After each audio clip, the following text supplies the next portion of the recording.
मला असं वाटतं पंतप्रधान नरेंद्रजी मोदी हे विसरलेले दिसतात की त्यांनीच आता 26-27 पक्ष ज्याचं नगरसेवकसुद्धा निवडून नाही आले अशा लोकांची बैठक घेतली आणि त्याला NDA म्हटलेलं आहे.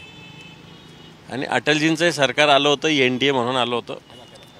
तुमचंही सरकार आलं, NDA म्हणून आलेलं आहे. आणि म्हणून आता याला तर मला असं वाटतं की ही त्यांची प्रवृत्ती, स्वतःचं काम झालं की हे NDA पण गुंडाळून ठेवायचं, पुन्हा अडचणीत आलं की NDA काढायचं. आणि म्हणून हे त्यांचं मत असू शकतं. या देशात ज्या वेळेस परिवर्तन झालं, मग विश्वनाथ प्रताप सिंगांपासून असेल, जनता लाट असेल, हे सगळे आघाडीचे सरकार आलेले आहेत.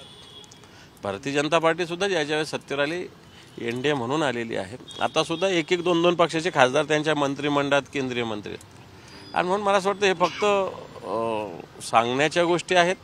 ज्या पद्धतीनं आघाडी एकत्र होते इंडिया, आणि म्हणून त्या पद्धतीनं हे सांगण्याचा प्रयत्न आहे. भारतीय जनता पार्टी तरी कुठे स्वतःच्या याच्यावर आहे, करावं भारतीय जनता पार्टी सांगून टाकावं आम्ही एकटे लढतो, NDA नाही आहे, होईल काय व्हायचं ते.